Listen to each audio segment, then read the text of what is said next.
함께 하나님 말씀 보겠습니다. 신약성경 에베소서 1장 11절에서 14절까지 말씀 교독하겠습니다. 에베소서 1장 11절에서 14절 말씀입니다. 모든 일을 그의 뜻의 결정대로 일하시는 이의 계획을 따라 우리가 예정을 입어 그 안에서 기업이 되었으니 이는 우리가 그리스도 안에서 전부터 바라던 그의 영광에 찬송이 되게 하려 하심이라. 그 안에서 너희도 진리의 말씀 곧 너희의 구원의 복음을 듣고 그 안에서 또한 믿어 약속의 성령으로 인치심을 받았으니 이는 우리 기업의 보증이 되사 그 얻으신 것을 속량하시고 그의 영광을 찬송하게 하려 하심이라. 아멘. 우리가 계속 성령 하나님에 대한 말씀을 보고 있습니다. 3주간 지난주부터 3주간 동안 성령 하나님에 대한 말씀을 우리가 보고 있는데요.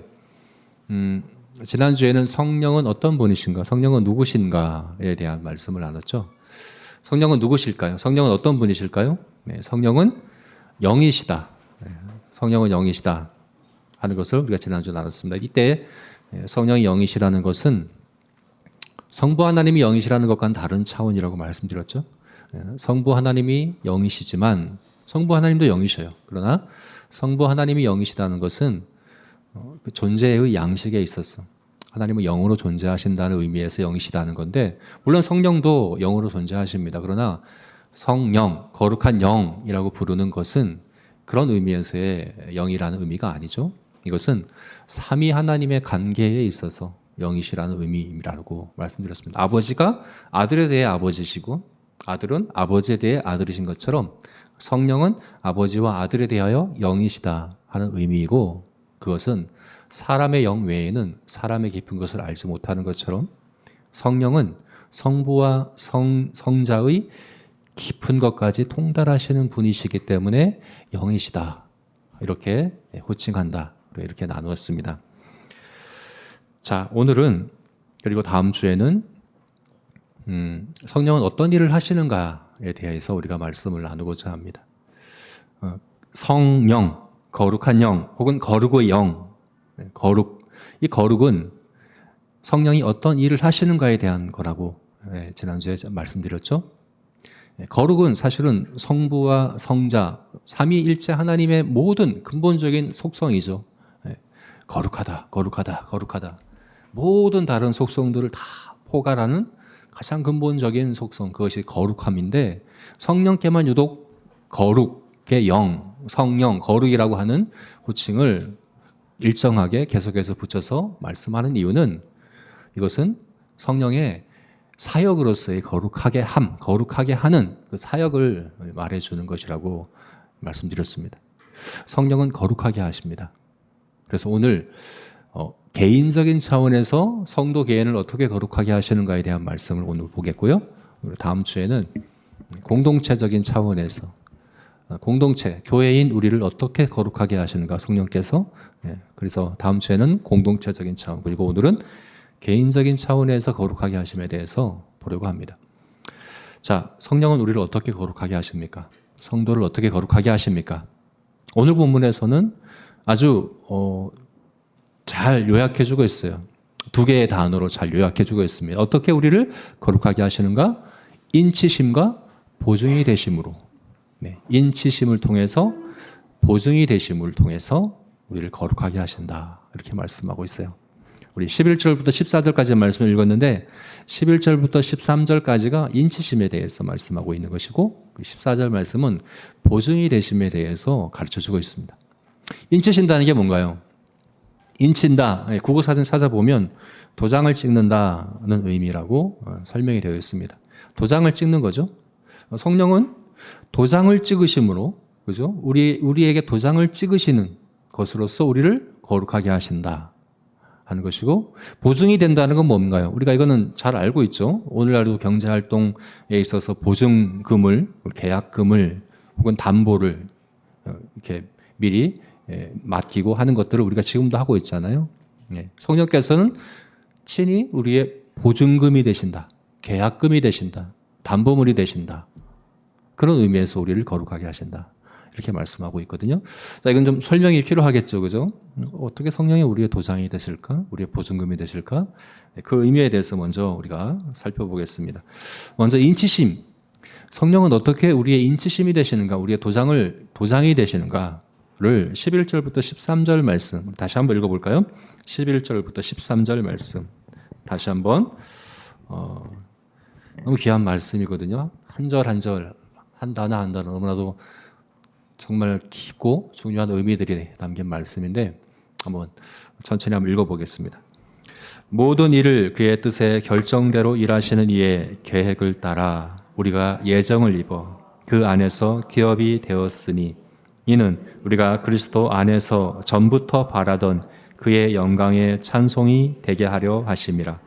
그 안에서 너희도 진리의 말씀 곧 너희의 구원의 복음을 듣고 그 안에서 또한 믿어 약속의 성령으로 인치심을 받았으니 약속의 성령으로 인치심을 받았으니 약속의 성령으로 도장을 찍어 주셨으니 그런 의미인데 그러면 이게 무슨 의미일까요? 우리는 어떤 의미에서 하나님께서 우리에게 도장을 찍어 주셨고 그 도장이 성령이라고 말씀하실까? 여러분 도장의 그 기능이 뭘까요? 도장은 언제 찍습니까? 계약서를 쓰고 도장을 찍으면 그 계약서에 있는 내용이 사실이다 증명하는 거잖아요. 그죠? 이 내용이 사실인 것을 내가 증명한다는 의미에서 도장을 찍는 거잖아요. 그래서 도장은 증명하는 역할을 합니다. 그러면 성령은 우리에게 뭘 증명하시는 걸까? 성령이 도장이 되어서 우리에게 뭘 증명하시는 것을 이렇게 말씀하시는 걸까? 우리가 생각해 봐야겠죠. 뭘 증명하는 걸까요? 오늘 본문 이 13절 말씀을 그대로 본다면 그렇게 이해할 수도 있겠죠. 무슨 말씀입니까? 그 안에서 너희도 진리의 말씀 곧 너희의 구원의 복음을 듣고 그 안에서 또한 믿어. 복음을 듣고 믿어. 그래서 인치심을 받았다. 그럼 무슨 말인가요? 우리 믿음에 대한 증명이겠구나. 이렇게 이해할 수 있겠죠. 그죠? 이게 가능하겠죠. 그렇잖아요. 그죠? 여러분, 믿습니까? 복음을 믿습니까? 정말 믿습니까? 뭘로 증명하실 겁니까? 네. 복음을 믿는다는 걸 어떻게 증명하시겠습니까? 할 때 성령으로 도장을 탁 찍어주셔서 믿어. 진짜 믿는 거야. 라고 증명해 주셨다. 라는 의미로 우리가 이 본문을 이해할 수 있다는 거죠. 근데 정말 그럴까요? 한번 생각을 해보세요. 여러분 성령 받으셨습니까? 받으셨어요? 자신 없으세요?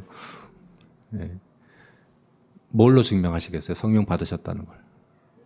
내가 성령 받았다는 걸 어떻게 아십니까, 여러분? 사실은 이거는 내가 믿음을 증명하는 것보다 더 어려운 문제일 수 있어요. 그죠? 내 믿음에 대한 증거로서 성령을 도장이라고 이야기하면 사실은 이건 우리에게 더 어려운 문제일 수 있습니다. 내가 성령 받았다는 거 그럼 어떻게 증명할 겁니까? 내가 방언을 한다? 예언을 한다? 병을 고친다? 근데 이거는 좀 위험한 방법이거든요. 네. 나더러 주여 주여 하는 그 거짓 선지자들이 그렇게 얘기했어요. 내가 귀신도 쫓아내고 내가 권능도 행하고 내가 주의 이름으로 선지자 노릇도 했습니다. 근데 주님께서는 내가 너를 도무지 알지 못한다라고 말씀하셨잖아요. 다른 종교에도 다 방언은 있고 예언도 하고 병도 고칩니다. 그러니까 그런 초자연적인 은사가 있다고 해서 반드시 성령께서 역사하신 건 아니에요. 그리고 내가 그런 영적인 초자연적인 은사가 없다고 해서 성령이 내 안에 계시지 않은 것도 아니에요.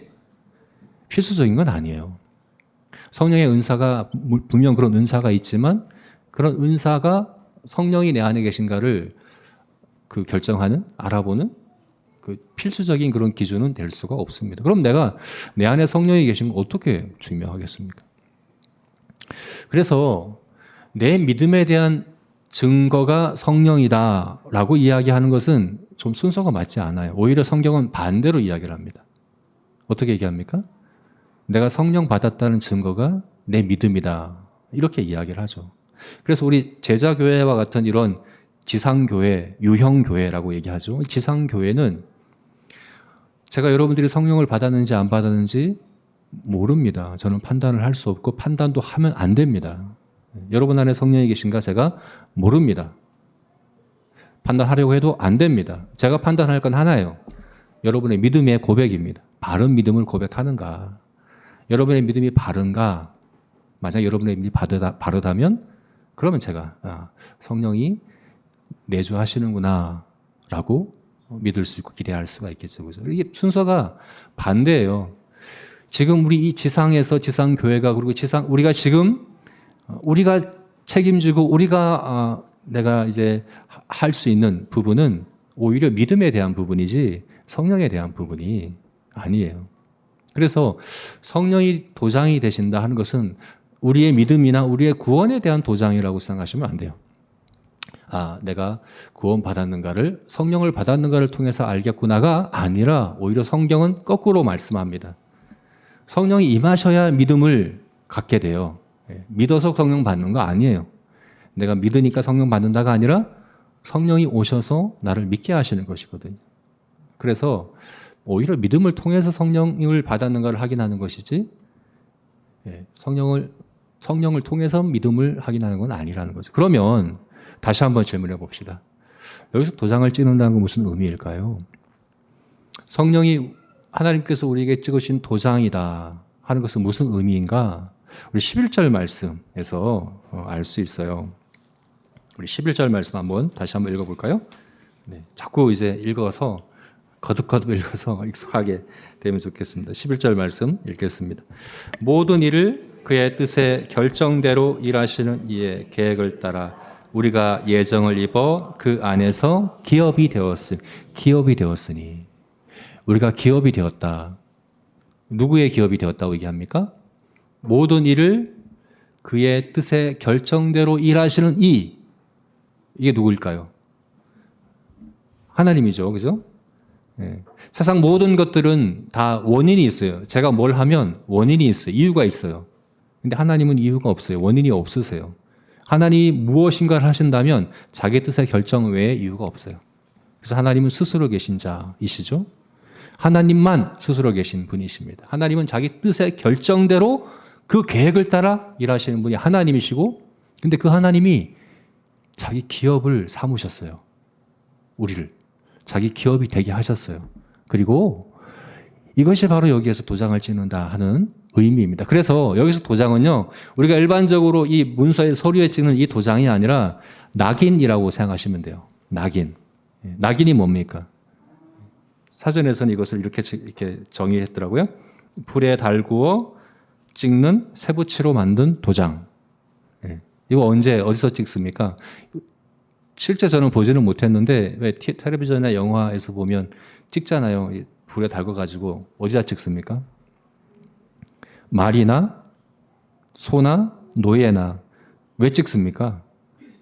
소유권을 표시하는 거죠, 그죠? 내 거다, 내 기업이다, 내 분깃이다. 이것은 내 기업이다, 내 거다. 소유권을 딱 이렇게 표시하는 것이 바로 낙인이에요. 근데 여기서 성령으로 도장을 찍으셨다는 것은 바로 그 얘기입니다. 우리가 성도가 하나님의 기업이다. 하나님의 분깃이다. 우리가 하나님의 소유다. 탁 도장을 찍어 놓으신 게 바로 성령이다 하는 거예요. 그러면 이 도장은 누가 보라고 찍은 걸까요? 이 도장을 누가 봅니까? 도장을 찍었다는 것은 보게 하려는 거잖아요. 누가 보라고 찍은 걸까요? 우리가 보는 거 아니에요. 제 눈에는 안 보입니다. 우리가 이 도장 보라고 찍은 거 아니에요. 누가 보라는 겁니까? 하나님이 보시는 겁니다. 그리고 천사들이 봅니다. 그리고 사탄이 보는 도장입니다.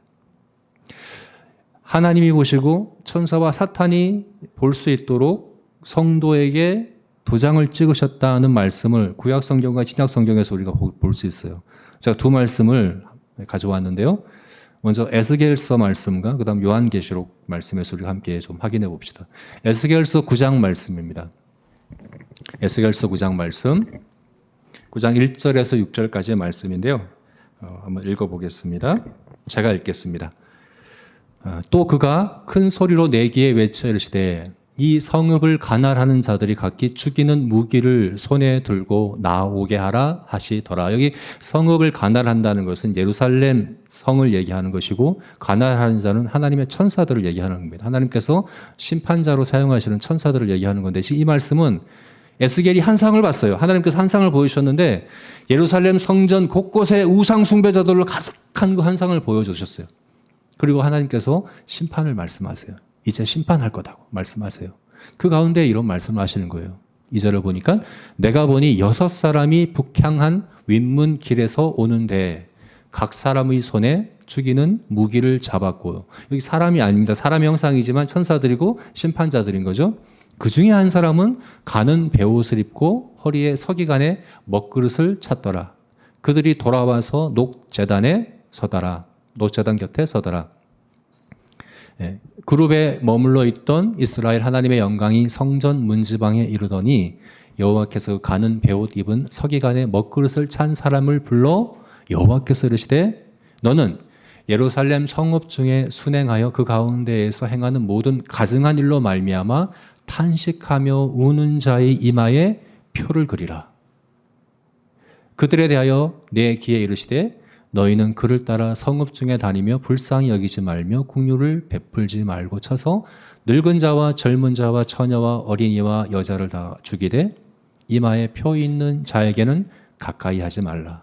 내 성소에서 시작할지니라 하심에 그들이 성전 앞에 있는 늙은 자들로부터 시작하더라. 성전으로부터 하나님의 심판이 시작이 되는데, 근데 심판에 앞서 하나님께서 그 가증한 일, 우상 숭배에 대하여 탄식하며 우는 자들에게는 그 이마에 표를 하라고, 낙인을 찍으라는 거죠. 이마에 낙인을 찍으라고 말씀하셨어요.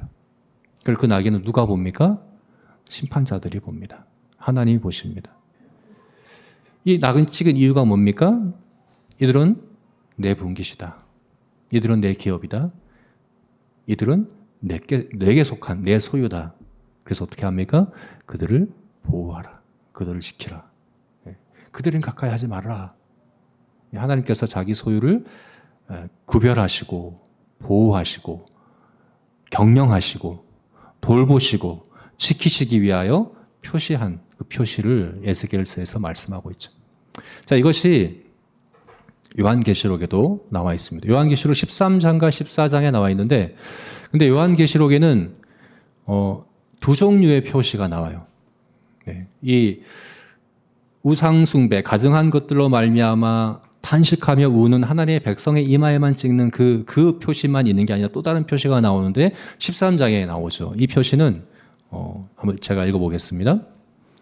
그가 모든 자, 곧 작은 자나 큰 자나 부자나 가난한 자나 자유인이나 종들에게 그 오른손이나 이마에 표를 받게 하고 누구든지 이 표를 가진 자 외에는 매매를 못하게 하니 이 표는 곧 짐승의 이름이나 그 이름의 수라. 지혜가 여기 있으니 총명한 자는 그 짐승의 수를 세어보라.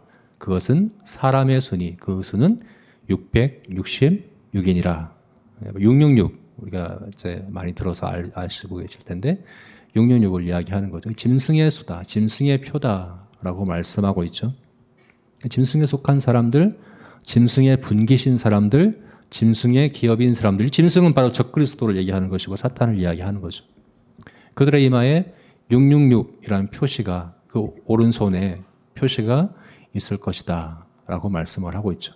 그리고 바로 이어서 나오는 말씀이 14장 말씀인데 여기 또 다른 표시가 나옵니다. 또 내가 보니 보라 어린 양이 시온산에 섰고 그와 함께 14만 4천이 서 있는데 그들의 이마에는 어린 양의 이름과 그 아버지의 이름을 쓴 것이 있더라. 내가 하늘에서 나는 소리를 들으니 많은 물소리와도 같고 큰 우레소리와도 같은데 내가 들은 소리는 검은 것 타는 자들이 그 검은 고를 타는 것 같더라. 그들이 보좌 앞과 내 생물과 장로들 앞에서 새 노래를 부르니 땅에서 속량함을 받은 14만 4천 밖에는 능히 이 노래를 배울 자가 없더라.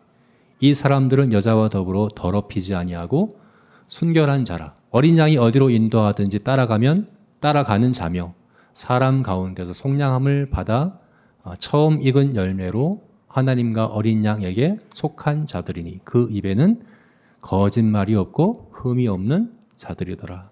이 여자와 더불어 할 때 이 음녀를 얘기하는 것이고 이것은 적그리스도 또 사탄을 이야기하는 겁니다.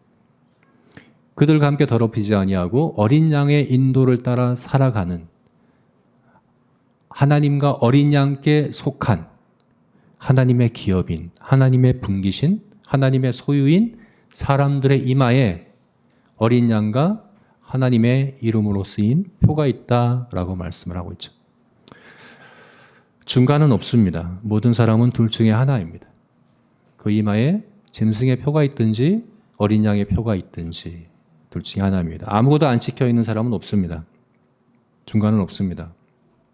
그래서 어떤 분들은 이것을 666을 실제 문자적으로 그대로 해석을 해서 베리칩을 받는다거나 마이크로칩을 여기 심어서 매매를 하지 못하게 하는, 그래서 적그리스도가 그리고 사탄이 말세에 성도들을 신앙을 통제하고 방해하고 핍박하는 수단으로 그런 이제 수단을 사용할 거다. 그래서 우리 이마에나 우리 손에 이런 바코드, 모든 베리칩 이런 것 받으면 안 된다라고 주장하는 분들도 있죠.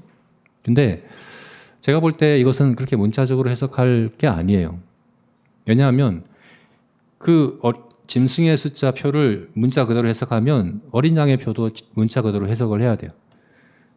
그러면 사람들은 베리칩을 받든지 어린 양의 낙인을 여기 찍고 다녀야 되는데 그런 거 아니잖아요. 어린 양의 표는 성령입니다. 성령을 말하는 거죠. 성령으로 인치신 걸 말한 거예요. 성령이 거하시는 걸 말하는 거예요. 그래서 모든 사람은 둘 중에 하나입니다. 짐승에 속했든지 하나님께 속했든지 사탄의 종이든지 하나님의 종이든지 둘 중에 하나라는 거예요. 그래서 그 어디에 속했느냐에 따라 삶의 여러 가지 형태에 있어서 여러 가지 영향이 있을 수 있고 또 모습이 다를 수 있어요. 어린 양의 표를 받은 사람들은 매매를 하지 못한다. 이 세상은 사탄이 신이고 왕이기 때문에 사탄이 다스리고 지배하는 이 세상의 문화와 가치관과 이 세상의 질서와 이 세상의 이런 조직과 모든 것들 가운데 제한이 있어요. 우리가 하나님의 기업으로 분깃으로 살아가다 보면 제한이 있을 수밖에 없어요. 손해보는 일이 있을 수 있고 피해를 볼 수 있고 때로는 핍박을 받기도 하고 환난을 받기도 합니다. 또 반대도 마찬가지입니다. 어린 양의 표가 아니라 짐승의 표를 갖고 내가 이제 하나님을 무시하고 하나님을 대적하고 하나님을 부인하는 무신론자, 하나님이 없다라고 여기고 이 세상은 그냥 내가 원하는 대로 내가 많은 것을 얻어서 그래서 인생의 성패는 내 소유의 많고 적음에 달려 있다고 믿으며 그렇게 사탄의 정신과 문화를 따라 이렇게 살아가는 그 사람들은 하나님의 심판의 대상이 되는 거죠. 둘 중에 하나다라고 말씀을 하고 있는 거예요. 그리고 이것은 우리가 볼 수 있도록이 아니라 하나님이 보시도록 그리고 천사와 사탄이 보도록 찍으신 도장과 같다라고 말씀을 하고 있어요. 그래서 성령께서 인치심이 되신다. 하나님의 분깃, 하나님의 기업인 사람들에게 찍어 놓으신 도장이 되신다, 낙인이 되신다 하는 것은 바로 이런 의미입니다. 정말 놀랍죠, 그죠? 여러분 이것은 도장이 원래 그렇잖아요. 낙인을 제가 여기 도장을 찍으면 도장을 찍는다는 것은 내가 이 문서와 항상 같이 함께 하지 못하기 때문에 찍는 것이거든요. 그래서 내가 이 문서와 함께 하지 않더라도 내 도장이 있으면 내가 이것을 증명하고 보증했다는 의미가 도장의 의미인데 성령께서 우리의 도장이 되셔서 우리 안에 거하신다는 것은 사실은 직접 와 계신 거잖아요. 그래서 내가 직접 가면 도장은 필요 없어요. 근데 하나님께서 우리가 하나님의 기업, 하나님의 분깃이라는 것을 증명하시기 위해 직접 와 계신 겁니다. 우리 안에 와 계신 겁니다. 영원히 지워지지 않는 그무로도 무엇으로도 가릴 수 없는 하나님의 도장, 하나님의 표. 그것으로 성령께서 성도들 마음 안에 내주하고 계신다라고 말씀하고 있는 거예요. 이것이 첫 번째로 성령께서 우리 성도들에게 개인에게 와서 행하시는 첫 번째 사역입니다. 인치시는 사역, 인치시는 것이다 라고 말씀하는 것이 바로 이런 의미고요. 두 번째는 뭔가요? 보증이 되신다. 보증이 되신다. 성령은 어떻게 보증이 되실까요? 뭐에 대한 보증이 되실까요? 우리 기업의 보증이 되사라고 말씀하고 있죠. 우리 기업의 보증이 되신다. 근데 이것은 11절에 나와 있는 기업과는 다른 겁니다. 듣고 계시죠? 네, 11절에 나와 있는 기업과는 다른 겁니다. 11절에도 기업이 나왔잖아요. 이 기업은 뭡니까? 11절에 나오는 기업은 뭡니까? 하나님의 기업이었죠. 우리가 하나님의 기업이라는 얘기였죠. 네, 14절에 나오는 기업은 뭡니까? 우리의 기업이에요. 우리의 기업. 우리가 하나님의 분깃, 하나님의 기업, 하나님의 소유, 이것도 맞지만 하나님은 우리에게 하나님의 기업을 상속받을 자라고 말씀하셨어요. 우리도 기업이 있어요. 우리가 기업을 받을 거예요. 이미 받기도 했지만 완전히 받지는 못했죠. 그 기업을 받을 거예요. 그 기업이 뭘까요? 14절 말씀에서는 그 얻으신 것을 속량하시고 라고 표현되어 있는데, 속량한다는 건 해방한다는 것이거든요. 우리 몸의 완전한 해방을 얘기하는 겁니다. 우리가 부활하여 신령한 몸을 입고 새하늘과 새 땅, 죄로 인하여 타락하고 부패한 이 세상에 이 하늘과 이 땅이 변화되어 새롭게 되어 새하늘과 새 땅이 되어지며 우리 몸도 신령한 몸으로 변화되는 그것. 그러면 그것은 우리의 기업이죠. 그 신령한 복을, 하늘에 속한 신령한 복을 약속해 주셨죠. 근데 그 약속을 말씀으로만 하신 것이 아니라 보증하셨다고요. 보증금을 걸어두셨다고요. 그 약속이 분명히 이루어질 것이라는 것을 확실히 신뢰할 수 있도록 보증을 걸어두셨다고요. 그리고 그 보증이 뭐라고요? 성령님이라고요. 성령이 바로 그 보증이라고 이야기를 하는 겁니다. 성령이 우리의 보증이 되신다는 게 얼마나 놀라운지 두 가지 차원에서 이 놀라움에 대해서 우리가 이해할 수 있어요. 먼저는 보증금의 크기, 두 번째는 보증금의 성격. 크기와 성격에 있어서 성령님이 보증이 된다는 건 정말 놀라운 일이에요. 먼저 한번 크기를 생각해 보세요.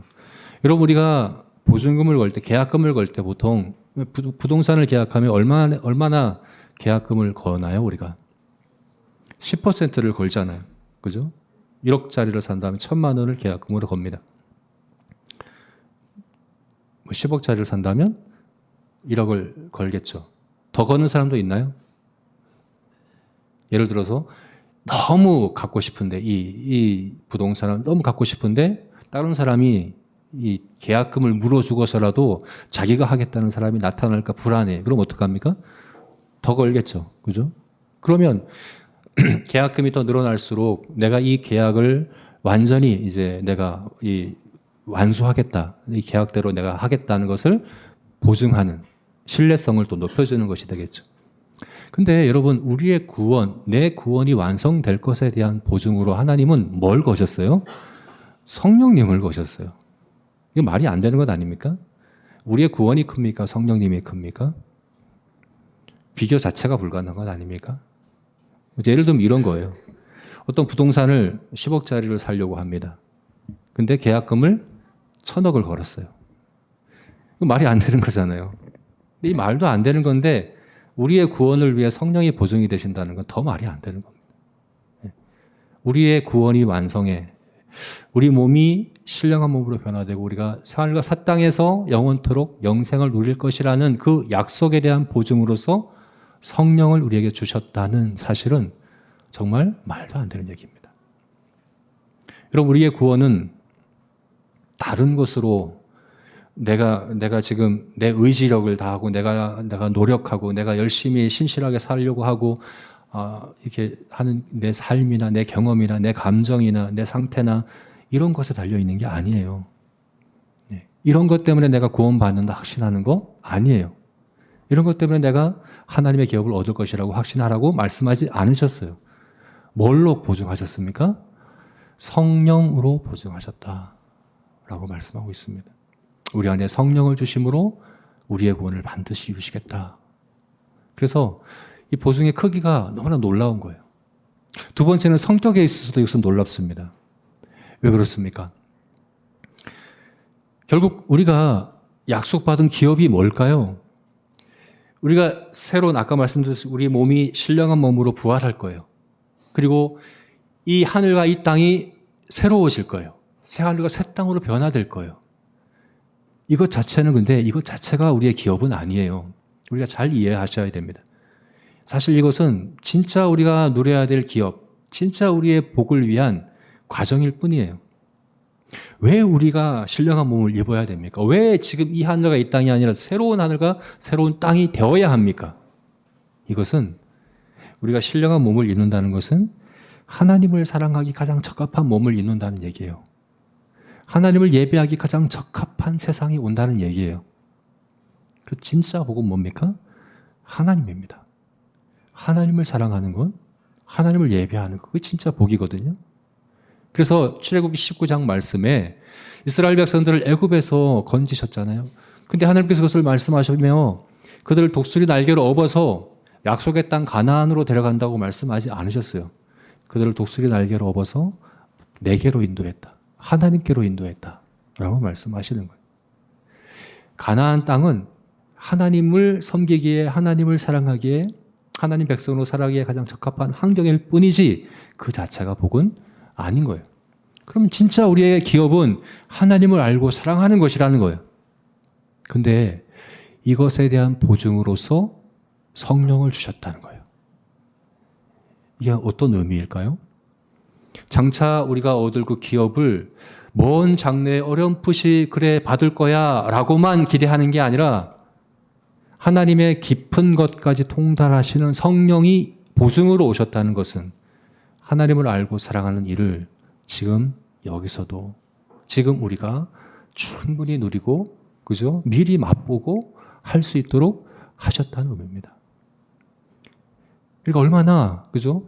보증을 주시되 그 보증이 지금은 소용없는 게 아니라 지금도 미리 충분히 맛볼 수 있도록 물론 우리 몸이 그리고 이 땅에 이 죄로 말미암아 타락하고 부패한 이 세상과 이 자연 만물이 방해가 되고 장애가 되어서 온전히 하나님을 알고 사랑하지는 못하지만 우리 안에는 이미 하나님의 가장 깊은 것까지 아시고 통달하시는 성령이 거하고 계세요.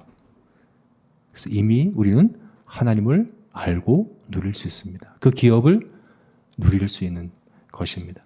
그것이 바로 성령이 우리의 보증이 되신다. 우리 기업의 보증이 되신다 하는 말씀의 의미입니다. 자, 이제 정리해 보겠습니다. 성령은 거룩하게 하십니다. 어떻게 거룩하게 하십니까? 두 가지죠. 인치심을 통해서 보증이 되심을 통해서 네. 듣고 계시죠? 인치심을 통해서 보증이 되심을 통해서 이것을 다르게 표현하면 이렇게 표현할 수 있습니다. 거룩한 신분, 거룩한 마음. 인치심은 거룩한 신분을 갖게 하신 거죠. 우리는 성도라고 불리잖아요. 성도, 거룩한 무리. 왜 우리를 거룩하다고 얘기합니까? 우리 거룩하게 살아가서가 아닙니다. 왜 거룩하다고 합니까? 거룩한 신분이기 때문에 그래요. 우리 안에 낙인을 찍어 주셨어요. 성령께서 낙인이세요. 우리의 낙인이에요.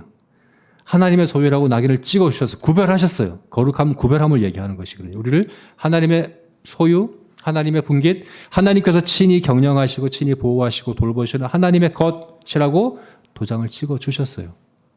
그것이 바로 우리를 거룩하게 하시는 성령의 사역이고 또 보증이 되신다는 건 뭡니까?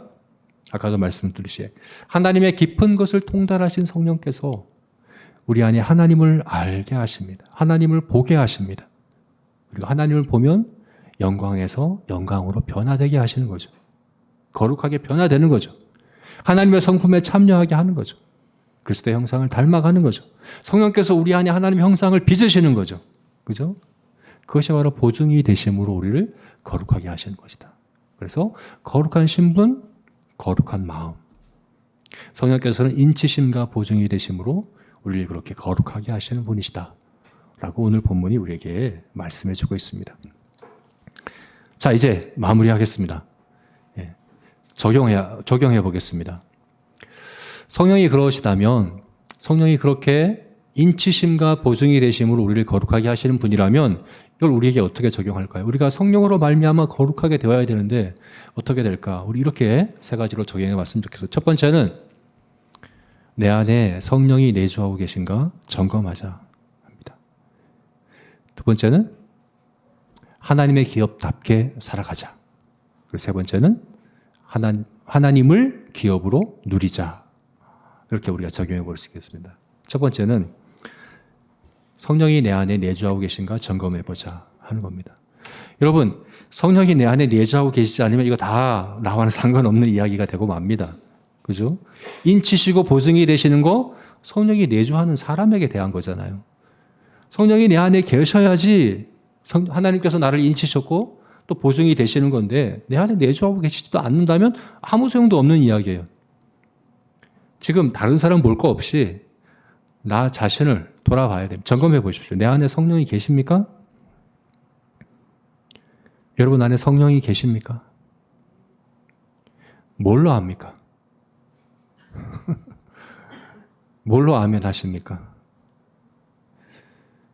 네, 오늘 본문은 크게 두 가지 기준에 대해서 이야기를 하고 있습니다. 이 두 가지를 한번 정해 보시죠. 첫 번째는 믿음입니다. 너희도 그 안에서 진리의 말씀 곧 너희 구원의 복음을 듣고 그 안에서 또한 믿어 약속의 성령으로 인치심을 받았으니. 뭐라고요? 진리의 말씀 곧 너희 구원의 복음을 듣고 믿어. 여러분, 성령의 인치심을 받은 사람은 믿는 사람입니다. 뭘 믿어요? 복음을 믿는 사람들입니다. 그럼 여러분 한번 스스로 정말 진정성 있게 자신을 돌아보십시오.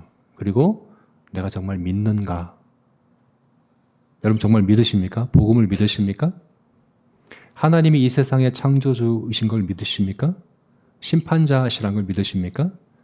그 하나님을 부정하고 하나님 없는 듯 무신론처럼 살아가는 그것이 죄라는 것을 여러분 믿으십니까? 모든 사람이 다 하나님의 은혜 가운데 살아가면서 하나님이 없다 이야기하는 것이 하나님께 대하여 죄가 된다는 걸 여러분 믿으십니까? 그리고 하나님은 죄는 눈꼽만한 죄도 그냥 없던 일로 넘어가가 안 되는 공의의 하나님이시라는 것을 믿으십니까? 그렇다면 지금 인류 역사에 오고 오는 세대 가운데 쌓이고 쌓인 그 모든 죄가 지금 어떻게 되었습니까? 내가 태어나서 지금까지 지은 그 모든 죄는 어떻게 되었습니까? 왜 하나님께서 그것을 심판하지 않고 계십니까? 그 이유가 예수 그리스도 안에서 심판하셨기 때문이라는 것을 여러분 믿으십니까? 그리고 이것은 누구나 아무나 믿어라가 아니라 모든 일을 그의 뜻의 결정대로 일하시는 네가 그 계획을 따라서 예정하셔. 영원 전에 예정하시고 택하신 그 사람을 위해서 아들을 보내시고, 그래서 예수님은 아무나가 아니라 누구를 위해서 십자가에서 죽으심으로 하나님의 죄에 대한 심판을 받으셨다는 사실을 여러분 믿으십니까? 그리고 그 소식을 복음으로 여러분에게 들려주시고 성령께서 여러분에게 이것을 믿게 해 주셨다면, 그래서 이 사실에 대해서 정말 내가 믿는다면, 정말 이 사실을 정말 진리로 제가 믿습니다 라는 그런 마음이 여러분에게 있다면 여러분은 성령을 받으셨습니다. 성령이 내주하시는 겁니다. 이제 아까도 말씀드렸듯이 성령의 특별한 초자연적인 은사는 기준으로 여기시면 안 돼요. 그것은 반드시 필수적인 건 아니기 때문에 그래요. 그렇게도 역사하시지만 그렇지 않은 경우도 많아요. 그리고 다른 종교 또 아까 얘기했던 짐승, 사탄도 그렇게 합니다. 그것으로 하면 안 돼요. 우리가 그것을 구할 수는 있어요. 그리고 사모할 수는 있어요. 초자연적인 은사. 그리고 특별한 경험을 통해 하나님을 알기 원합니다. 성령을 알기 원합니다. 구할 수는 있어요. 그리고 성령께서는 그런 구하는 것에 대해서 기뻐하시며 응답해 주신다고 저는 믿습니다. 그런데 그것은 성령이 내게 임하셨다는 기준은 아니에요. 첫 번째 기준은 뭡니까? 믿음입니다. 이 복음의 내용을 진리로 믿느냐 하는 겁니다. 두 번째는 찬송입니다. 오늘 본문에서 두 번이나 찬송을 이야기합니다. 12절과 14절 말씀에서 찬송을 이야기합니다. 근데 조금 달라요. 12절에서는 찬송이 되게 하려 하심이라, 14절에서는 찬송을 하게 하려 하심이라. 좀 다르죠. 그죠? 찬송이 되게 하고 찬송을 하게 하고 좀 다르잖아요. 그래서 이것을 제가 한마디로 표현해 본다면 찬송을 특권으로 여기고 의무로 여기느냐 하는 겁니다. 찬송을 내가 특권으로 여기고 의무로 여긴다면 그 사람은 성령이 내주하고 계신 사람입니다. 찬송을 특권으로 여긴다는 건 무슨 의미일까요? 이건 에베소서 3장 10절 말씀에 나와 있는 그 말씀으로 우리가 이제 이해하면 될 것 같아요.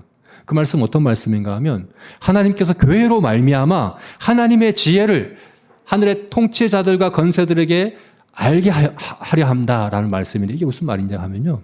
하나님이 얼마나 지혜로우신 분인가를 교회, 성도를 통해서 통치자들과 건세들은 천사들과 사탄들을 얘기하는 것이거든요. 하늘의 사탄과 천사들에게 봐라, 내가 얼마나 지혜로운가. 내가 옳았다는 걸 봐라. 이것이 증거다라고 내세우는 것이 바로 교회라는 거예요. 성도들이라는 거예요. 이게 바로 하나님의 찬송이 된다는 의미입니다. 하나님께서 봐라, 내가 얼마나 지혜로운가, 내가 얼마나 선한가, 내가 얼마나 능력이 있는가, 내가 얼마나 전능한가. 봐라, 확인해봐라. 성도들을 봐라. 그래서 우리를 하나님의 영광의 찬송으로 삼으셨다 하는 것은 특권입니다. 특권. 이보다 더 큰 특권은 없어요. 하나님의 영광의 증거로 우리를 삼으셨다는 것이니까 이거보다 더 큰 특권이 어디 있겠습니까? 여러분, 하나님께서 우리를 통해서 영광을 받으시겠다는 게 하나님 뭔가 아쉬워서 우리를 이용해서 하나님 영광 받으시겠다는 그런 의미로 이해하시면 안 됩니다. 이것은 우리에게 최고의 것을 주시기 원하시는 것이죠. 이 하나님의 영광보다 더 좋은 게 없어요. 최고의 것, 최상의 것. 그래서 하나님의 영광의 찬송이 되게끔 우리를 삼으셨다라고 말씀하세요. 이게 첫 번째 찬송이 특권이라는 의미고, 근데 14절에서는 찬송을 하게 하려 하심이라고 말씀하고 있어요. 이것은 우리가 적극적으로 내가 의지적으로 내가 자원해서 하나님을 찬송하는 걸 얘기하는 거예요. 나를 찬송으로 삼으셨을 뿐만 아니라 내가 원해서 하나님을 찬양하는 거예요. 이건 우리가 노래로만 하는 걸 얘기하는 게 아니라 무엇을 먹든지 마시든지 하나님의 영광을 위해 살아가는 걸 얘기하는 거예요. 그래서 성령이 내주하는 사람은 인생의 목적이 달라요. 인생의 의미가 달라요. 달라졌어요. 인생의 목적과 의미가 하나님의 영광입니다. 인생은 많이 소유하기 위한 싸움이 아니라 누구를 섬기느냐의 싸움이라고 이해를 하는 거예요. 부자가 되고 가난한 자, 이걸 얘기하는 게 아니에요. 부자여도 짐승에게 속한 사람이 있는가 하면 가난하여도 반대도 마찬가지고요. 우리가 하나님의 기업이냐 사탄의 기업이냐의 문제인 거예요. 누구를 섬기느냐의 문제예요. 인생을 그렇게 이해해요. 그래서 하나님을 적극적으로 찬양하고 하나님의 영광을 위해 살아가기로 힘써요. 인생의 의미와 목적을 그렇게 이해하는 것은 성령이 우리 안에 거하시기 때문에 그런 거예요. 성령이 우리 안에 내주하시고 우리를 인치시고 보증이 되셨기 때문에 그러하다는 것입니다. 그러므로 여러분 스스로 한번 점검해 봅시다. 나는 인생의 의미와 목적을 어디에 두고 있습니까? 나는 하나님의 영광을 내 인생의 최고의 목적으로 여기고 있습니까? 내 모든 소유도 사실은 그것을 위한 수단이며 내 사명을 위한 하나님께서 공급하신 필요라고 이해하고 믿고 있습니까? 그래서 날마다 하나님을 영화롭게 하고자 하는 그런 소원으로 살아가기를 힘씁니까? 여러분이 하나님께 기도하실 때 그 어떤 기도 제목보다 나의 가장 큰 그리고 가장 우선적인 기도의 제목은 아버지의 이름이 영화롭게 되고 거룩히 여김을 받으시는 이것이라고 여러분 그렇게 자신 있게 말씀하실 수 있습니까? 그렇다면 성령이 여러분 안에 내주하고 계신 겁니다. 자, 그렇다면 이제 두 번째, 세 번째 적용할 게 남았죠. 성령이 내주하실 때 어떻게 해야 됩니까? 하나님의 기업답게 살아야 됩니다. 성령이 내주하시면 하나님의 기업이잖아요. 하나님이 인치셨잖아요. 낙인을 찍으셨잖아요. 내 것이라고 찍으셨잖아요. 그러면 하나님의 기업인 사람은 삶이 다릅니다. 짐승의 표를 받은 사람과 어린 양의 표를 받은 사람은 달라요. 아까 요한계시록에서는 매매를 하지 못한다라고 하는 아주 실질적인 삶의 문제를 가지고 이야기를 하죠. 달라요. 실제 삶에 제약이 있어요.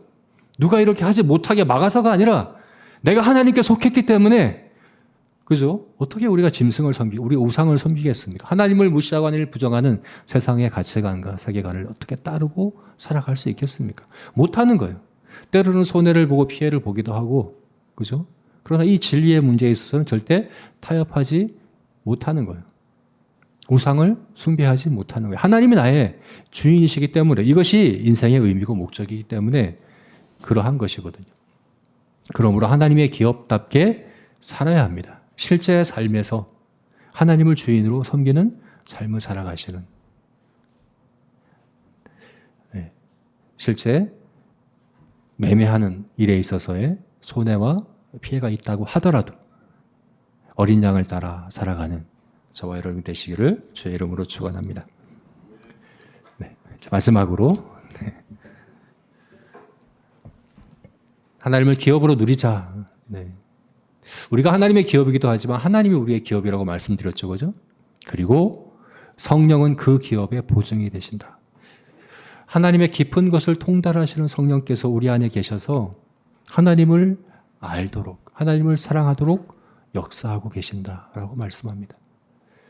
너희가 그때에 얼굴과 얼굴을 대면하여 하나님을 볼 것이고 주께서 나를 아심과 같이 내가 주를 온전히 알게 될 것이라는 소망이 우리 가운데 있는데 그것을 이미 성령 안에서 우리가 누리도록 하셨다는 사실을 우리가 기억했으면 좋겠습니다. 그러므로 하나님을 사랑하고 하나님과 인격적으로 동행하며 하나님을 더 깊이 알아가는 저 여러분이 되었으면 좋겠습니다. 왜 성령을 우리 가운데 보내셨겠어요? 그죠? 하나님을 사랑하게 하려고 그런 것이 아니겠습니까? 네. 저와 여러분이 그와 같기를 주님의 이름으로 축원합니다.